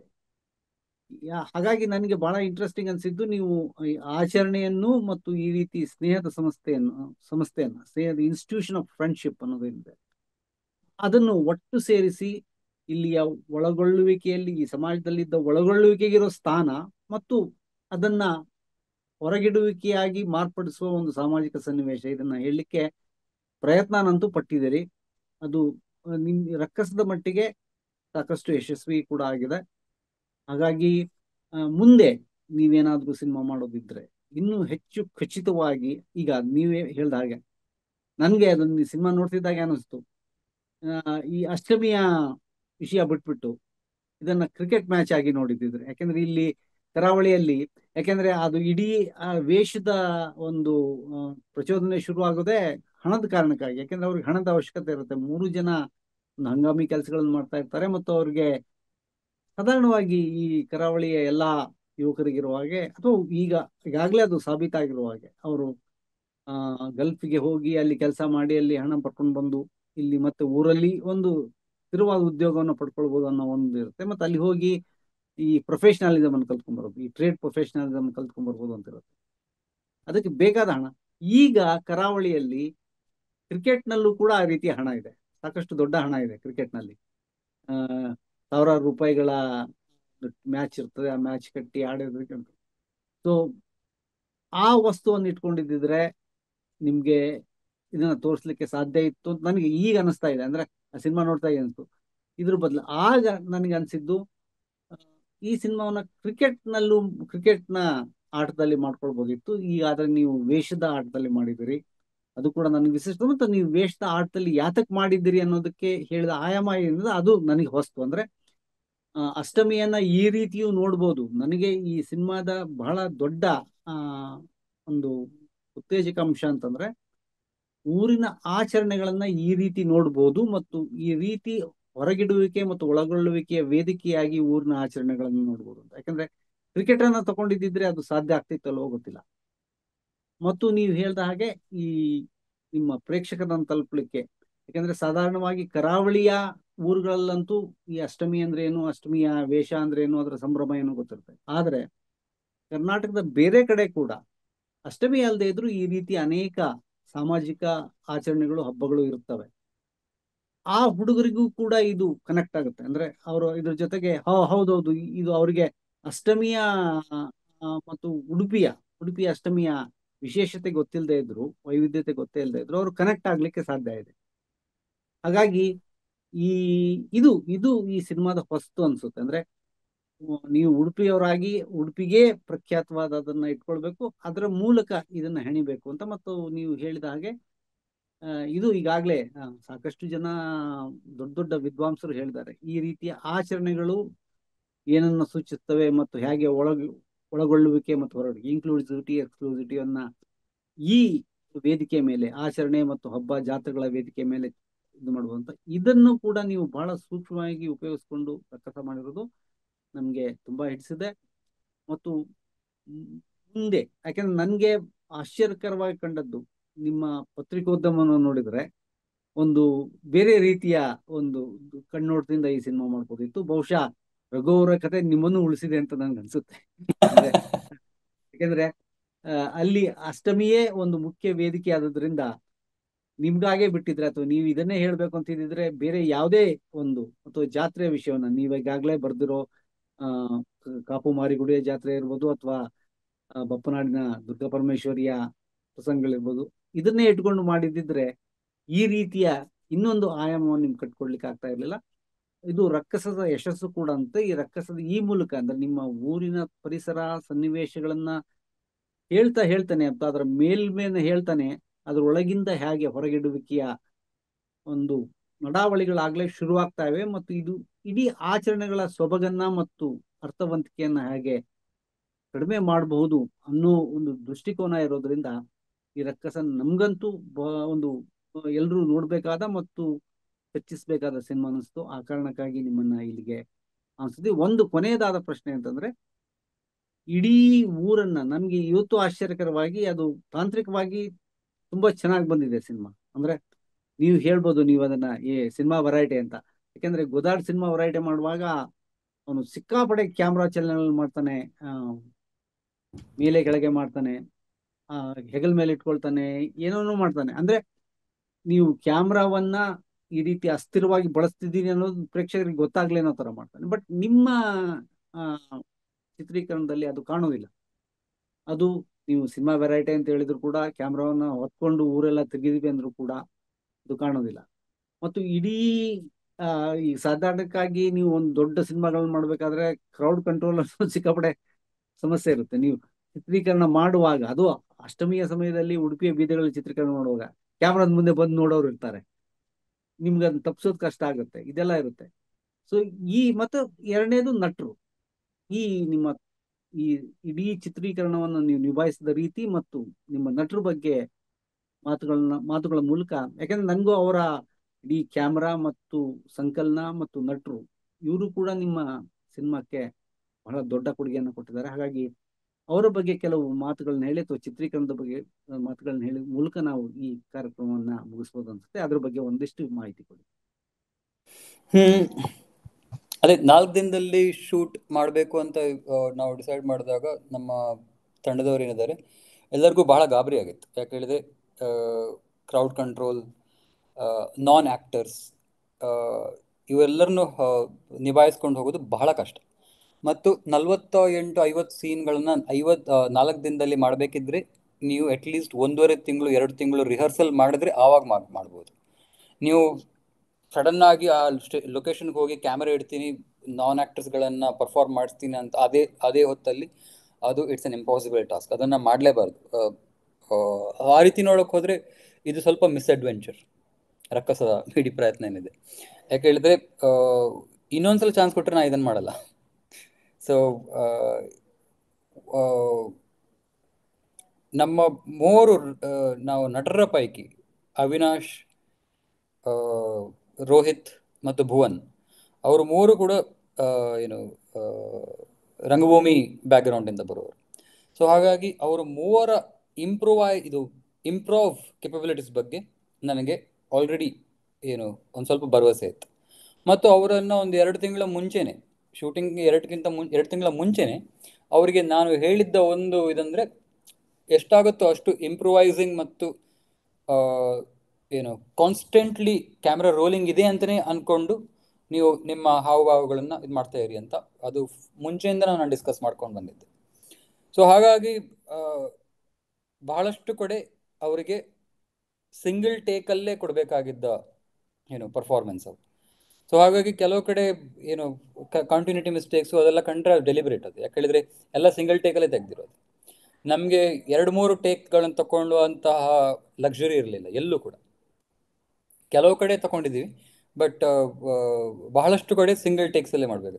ನಾನ್ ಆ್ಯಕ್ಟರ್ಸ್ಗಳನ್ನ ಅಲ್ಲೇ ಹ್ಯಾಂಡಲ್ ಮಾಡಬೇಕಾಗಿತ್ತು. ಇವ್ರು 3 ಬಿಟ್ಟರೆ ಪ್ರಾಯಶಃ ಇನ್ನೊಬ್ಬರು ಮಾತ್ರ ಆ್ಯಕ್ಟರ್ ಅಂತ. ಉಳಿದ ಎಲ್ಲ ಪಾತ್ರಗಳು, ಉಳಿದ ಎಲ್ಲ ಇವರು ನಾನ್ ಆ್ಯಕ್ಟರ್ಸ್ಗಳೇ. ಸೊ ಅವರನ್ನು ಆ ಲೊಕೇಶನಲ್ಲಿ ಆವಾಗಲೇ ಕುತ್ಕೊಂಡು ಎಕ್ಸ್ಪ್ಲೇನ್ ಮಾಡೋದು ಮತ್ತು hoping for the best. So ಇದಿಷ್ಟು ಮಾಡಬೇಕಾಯ್ತು. ಸೊ ಇದಕ್ಕೆ ಮತ್ತು ಇದೆಲ್ಲಕ್ಕೂ ನೀವು ಹೇಳ್ದಂಗೆ ಇದಕ್ಕೆ ಇದೆಲ್ಲವೂ ಸಾಧ್ಯ ಆದದ್ದು ಯಾಕೆ ಹೇಳಿದ್ರೆ ನಮ್ಮ ಟೀಮ್ ಅಷ್ಟು ಸ್ಟ್ರಾಂಗ್ ಇತ್ತು. ನಮ್ಮ D O P Pradeep Reddy ಆಗಿರಲಿ, ನಮ್ಮ ಅಸೋಸಿಯೇಟ್ ಚೇತಕ್ ಆಗಿರಲಿ, ಅದು ಸೆಕೆಂಡ್ ಎ ಸಿ ಜೇಕಬ್ ಆಗಿರಲಿ, ಫಸ್ಟ್ ಎ ಸಿ ಜೇಕಬ್ ಆಗಿರಲಿ, ಇವರೆಲ್ಲರೂ they went far beyond what they were expected to do. So ಏನು 10 ದಿನ ಒಂದು ವಾರ ಮುಂಚೆನೇ ನಮ್ಮ ಇದರ ಪ್ರೀ ಪ್ರೊಡಕ್ಷನ್ ಶುರುವಾಗಿತ್ತು. ಮತ್ತು ಆ ಪ್ರೀ ಪ್ರೊಡಕ್ಷನಲ್ಲಿ ಮಾಕ್ ಶೂಟ್ ಇತ್ತು, ಎಲ್ಲ ಸಾಕಷ್ಟಿತ್ತು. ಪ್ರೀ ಪ್ರೊಡಕ್ಷನ್ ಮತ್ತು ಪ್ರೊಡಕ್ಷನ್ ಬಹಳ ಮೆಟಿಕ್ಯುಲಸ್ ಆದ, ಬಹಳ ಇಲ್ಯಾಬೊರೇಟ್ ಆದ ಪ್ರೊಡಕ್ಷನ್ ಆಗಿತ್ತು ಇದು. ಯಾಕೆ ಹೇಳಿದ್ರೆ 4 ದಿನದಲ್ಲಿ ನಮಗೆ ಒಂದು ಎಲ್ಲ ಕಡೆ ನಮಗೆ ಇದ್ದ ಸಮಸ್ಯೆ ಅಂದರೆ ಏನು, Murphy's law. Everything that could go wrong did go wrong. ಮಳೆ, ಆಮೇಲೆ ಎಕ್ವಿಪ್ಮೆಂಟ್ ಫೇಲ್ಯೂರ್. ಸೊ ನೀವು ಹೇಳಿದ್ರಲ್ವಾ, ಇದು ಏನು ಅವನು ಕ್ಯಾಮ್ರಾ, ಇದು ಮೂವಿಂಗ್ ಕ್ಯಾಮ್ರಾ ಇಡ್ತಾನೆ ಅಂತ, ನಾವು ಕೂಡ ಇಡ್ಬೇಕಂತಿದ್ವಿ. ಗಿಂಬಲ್ ಫೇಲ್ ಆಗೋಯ್ತು. ಸೊ ಗಿಂಬಲ್ ಫೇಲ್ ಆದ್ರಿಂದ ನಾವು ಮೂವಿಂಗ್ ಕ್ಯಾಮ್ರಾದ ಪ್ರಶ್ನೆ, ಆ ಪ್ರಶ್ನೆ ಬರಲೇ ಇಲ್ಲ. ಸೊ ಎಲ್ಲಿದ್ರು ಸ್ಟಡಿ ಕ್ಯಾಮ್ ಅಂತಂದ್ರೆ ಒಂದು ಟ್ರೈವಾಡ್ ಇಟ್ಟು ಕ್ಯಾಮ್ರಾ, ಮತ್ತು ಜನರನ್ನ ಇದು ಮಾಡೋದಕ್ಕೆ ಅದೇ ಬೇರೆ ಬೇರೆ ಡಿಸ್ಟ್ರಾಕ್ಷನ್ನು, ಆಮೇಲೆ ರಿಕ್ವೆಸ್ಟ್ ಮಾಡೋದು ಎಲ್ಲ ಮಾಡಿದ್ವಿ. ಸೊ ಆಮೇಲೆ ಈ ನಮ್ಮ 3 ಆಕ್ಟರ್ ವೇಷದಲ್ಲಿ ಇದ್ದಿದ್ದರಿಂದ ಎಲ್ಲರ ಅಟೆನ್ಷನ್ನು ವೇಷದ ಮೇಲೆ ಹೋಗ್ತಾ ಇತ್ತು, ವಿನಃ ಕ್ಯಾಮ್ರಾದ ಮೇಲೆಲ್ಲ. ಅಷ್ಟಮಿ ದಿನ ನೀವು ನಿಮ್ಗೆ ನೆನಪಿದ್ರೆ, ಇವಾಗಂತೂ ಎಲ್ಲರ ಹತ್ರನೂ DSLR ಇದೆ, ಎಲ್ಲರ ಹತ್ರನೂ ಮೊಬೈಲ್ ಕ್ಯಾಮ್ರಾ ಇದೆ, ಎಲ್ಲರೂ ಫೋಟೋ ತೆಗಿತಾ ಇರ್ತಾರೆ. ಸೊ ಹಾಗಾಗಿ ನಮ್ಮ ಕ್ಯಾಮ್ರಾ ಏನು ಒಂದು ಅಸಮಂಜಸ ಪ್ರೆಸೆನ್ಸ್ ಅಥವಾ ಒಂದು ಇಂಟ್ರೂಸಿವ್ ಪ್ರೆಸೆನ್ಸ್ ಅಂತ ಯಾರಿಗೂ ಅನಿಸಿಲ್ಲ. ಹಾಗಾಗಿ ವಿ ವರ್ ಸ್ಪೇರ್ಡ್. ಬೇರೆ ದಿನ ಆಗಿದ್ರೆ ಜನರು ಖಂಡಿತವಾಗ್ಲೂ ಬಂದು ಪಿಕ್ಚರಾ ಅಂತ ಕೇಳೋರು. ಆ ದಿನ ನಮ್ಮ ಹತ್ರ ಬಹಳ ಕಡಿಮೆ ಜನ ಕೇಳಿದ್ರು, ಎಂತ ಪಿಕ್ಚರ್ ಶೂಟಾ ಅಂತ. ಸೊ ಹಾಗಾಗಿ we were saved. But otherwise ಅದೇ ಲಾಟ್ ಆಫ್ ಇಟ್, ಬಹಳಷ್ಟು ಕಥೆಯ ಬಹಳಷ್ಟು ಆಸ್ಪೆಕ್ಟ್ಗಳು ಆ ಲೊಕೇಶನ್ ಮತ್ತು ಆ ದಿನ ನಮಗೆ ಸಿಕ್ಕಿದ ಪರಿಸ್ಥಿತಿಯಲ್ಲಿ ನಾವು ಏನು ಶೂಟ್ ಮಾಡಿದ್ವಿ ಅದರ ಮೇಲೆ ಹೆಣಿತಾ ಹೋಗಬೇಕಾಗಿತ್ತು. ಅದು ಮಾಡಿದ್ವಿ. ಅದು it was an attempt. So experiment. Succeed ಆಗಿದೆಯೋ ಇಲ್ವೋ ಅಂತ ಗೊತ್ತಿಲ್ಲ. ಅದು ನಿಜ ಗೊತ್ತಿಲ್ಲ, ಯಾಕಂದ್ರೆ ಅದಕ್ಕೆ ನಿಮ್ಗೆ ಈ ರೀತಿ ಒಂದು ಏನು ಅಡ್ಡಾದಿಡ್ಡಿ ಮಾಡಿದ್ದಾರೆ ಅಂತ ಅನ್ಸೋದಿಲ್ಲ. ಬಹಳ ಪ್ಲ್ಯಾಂಡ್ ಆಗಿ, ಯೋಜಿತವಾಗಿ ಇದನ್ನ ಮಾಡಿದ್ದಾರೆ ಮತ್ತು ಬಹಳ ಸರಾಗವಾಗಿ ಇದನ್ನ ಮಾಡಿದ್ದಾರೆ ಅನ್ಸುತ್ತೆ. ಅಂದ್ರೆ ನಾ ಹೇಳ್ತಾ ಇರೋದು ಈ ರೀತಿಯ ಈ ಎಕ್ಸ್ಪೆರಿಮೆಂಟಲ್ ಕ್ಯಾಮ್ರಾ ವೆರೈಟಿ ಟೆಕ್ನಿಕ್ ಏನಿದೆಯಲ್ಲ, ಅದು ಕೆಲವೊಂದ್ಸಾರಿ ಕಂಡುಬಿಡುತ್ತೆ. ಅದನ್ನ ನೀವು ಬಹಳ ಚೆನ್ನಾಗಿ ಅದನ್ನ ನೀವು ಹೇಳ್ದ ಹಾಗೆ, ನೀವು ಹೇಳಿದ ವಿವರಣೆಗಳು ತುಂಬಾ ಮುಖ್ಯ ಆಗಿತ್ತು. ಇದನ್ನ ಹೇಳಿದ್ರೆ ಅದಕ್ಕಾಗಿ ಧನ್ಯವಾದಗಳು. ಮತ್ತು ಈಗ ಸಾಕಷ್ಟು ಜನ ಯುವಕರು ಕಿರುಚಿತ್ರಗಳ ಮೂಲಕ ತಮ್ಮನ್ನ ಪ್ರಕಟಿಸಬೇಕು ಅಂತಿದ್ದಾರೆ. ಮತ್ತು ಸಾಕಷ್ಟು ದೊಡ್ಡ ದೊಡ್ಡ ಈಗಾಗಲೇ ಹೆಸರು ಮಾಡಿರೋ ದೊಡ್ಡ ದೊಡ್ಡ ನಿರ್ದೇಶಕರು ಕೂಡ ಈ ರೀತಿ ಕಿರುಚಿತ್ರಗಳ ಮೂಲಕವೇ ತಮ್ಮ ಅಭಿವ್ಯಕ್ತಿಯನ್ನ ತೋರಿಸಿ ಆ ನಂತರ ಒಂದು ದೊಡ್ಡ ಸಿನಿಮಾಕ್ಕೆ ಕೈ ಹಾಕೋ ಒಂದು ಪ್ರಕ್ರಿಯೆ ಮೊದಲಿಂದಲೂ ಇತ್ತು. ಈಗಲೂ ಅದು ಬಹಳ ಹೆಚ್ಚು ಜನ ಯುವಕರು ಬರ್ತಾ ಇದ್ದಾರೆ. ಹಾಗಾಗಿ ಈ ನಿಮ್ಮ ಸಿನಿಮಾ ಕೂಡ ಈ ರೀತಿಯ ಯುವಕರ ಪ್ರಯತ್ನಗಳಿಗೆ ಒಂದು ಒಂದು ಮಾದರಿ ಆಗ್ಬಲ್ದು. ಅಂದ್ರೆ ನೀವು ಒಂದು ವಸ್ತುವನ್ನ ಹೇಗೆ ಆಯ್ಕೆ ಮಾಡಬೇಕು, ಪಾತ್ರ ರಚನೆಯನ್ನು ಹೇಗೆ ಮಾಡ್ಕೊಳ್ಬೇಕು, ಮತ್ತು ಸಿನಿಮಾ ಕಟ್ಟುವಾಗ ನೀವು ಲೊಕೇಶನ್ ಶೂಟಿಂಗ್ ಅಲ್ಲೂ ಕೂಡ ಯಾವ ರೀತಿ ನೀವು ಇದನ್ನ ನಿವಾರಿಸ್ಕೊಳ್ಬೋದು ಅನ್ನೋದಕ್ಕೆ, ಅಂದ್ರೆ ಒಟ್ಟಾರೆ ಬರೀ ಸಿನಿಮಾವನ್ನ ವೀಕ್ಷಕರಾಗಿ ನೋಡಿ ಅದರ ವಸ್ತು ಮತ್ತು ವಿಶೇಷನ ಗ್ರಹಿಸೋದು ಮಾತ್ರ ಅಲ್ಲ, ಇಡೀ ಮೇಕಿಂಗ್ ಅಂತ ಏನ್ ಹೇಳ್ತಾರೆ, ಮೇಕಿಂಗ್ ಪ್ರಕ್ರಿಯೆ ಕೂಡ ಬಹಳ ಮುಖ್ಯವಾಗುತ್ತೆ. ಅದು ಕೂಡ ಈ ಚರ್ಚೆಯಲ್ಲಿ ಬರಲಿ ಅನ್ನೋ ಕಾರಣಕ್ಕಾಗಿ ಈ ಚರ್ಚೆಯನ್ನು ನಾವು ಇಟ್ಟಿದ್ವು. ಬಹುಶಃ ಈ ಪ್ರಯತ್ನ ಯಶಸ್ವಿ ಆಗಿದೆ ಅಂತ ನನ್ಗಾದ್ರೂ ಅನ್ಸುತ್ತೆ. ಬೇರೆ ನೋಡ್ದವ್ರಿಗೆ ಏನ್ ಅನ್ಸುತ್ತೆ, ಅದು ವಿಭಿನ್ನ ಅಭಿಪ್ರಾಯಗಳು ಬರೋ ಸಾಧ್ಯತೆ ಇರುತ್ತೆ. ಅದನ್ನು ನೀವು ತಗೊಳ್ತೀರಿ ಅಂತ ನನ್ಗೆ ಗೊತ್ತಿದೆ. ಈಗ ಕೊನೆಯದಾಗಿ ಈ ಚಿತ್ರೋತ್ಸವಗಳಿಗೆ ಕಳಿಸೋ ಯೋಚನೆ ಏನಾದರೂ ಇದೆಯಾ, ಅಥವಾ ಈ ಕಿರುಚಿತ್ರೋತ್ಸವಗಳಿಗೆ ಅಥವಾ ಎಲ್ಲೆಲ್ಲಿ ಅವಕಾಶ ಇರುತ್ತೋ ಅಲ್ಲಿ ಕಳಿಸುವಂತ ಯೋಚನೆ ಇದೆಯಾ, ಅಥವಾ ಅದಕ್ಕೆ ಈಗಾಗಲೇ ರಿಲೀಸ್ ಆಗಿರೋ ಸಿನಿಮಾಗಳನ್ನ ಚಿತ್ರೋತ್ಸವದಲ್ಲಿ ತಗೊಳ್ಳೋದಿಲ್ವೋ, ಹೇಗೇನು? ರಿಲೀಸ್ ಆಗಿರೋ ಸಿನಿಮಾಗಳನ್ನ ತಗೊಳ್ಳೋದಿಲ್ಲ. ಆಮೇಲೆ ಬಹಳಷ್ಟು ಚಿತ್ರೋತ್ಸವಗಳಲ್ಲಿ 40 ನಿಮಿಷದ ಹತ್ತಿರಕ್ಕೆ ಬರುವ ನೀವು ಸಿನಿಮಾ ಮಾಡಿದ್ರೆ ಅದು ನೋ ಮ್ಯಾನ್ಸ್ ಟೆರಿಟರಿ ಆಗಿಬಿಡುತ್ತೆ. ಅದು ಆ ಕಡೆ ಫೀಚರು ಅಲ್ಲ, ಈ ಕಡೆ ಶಾರ್ಟ್ ಫಿಲ್ಮು ಅಲ್ಲ.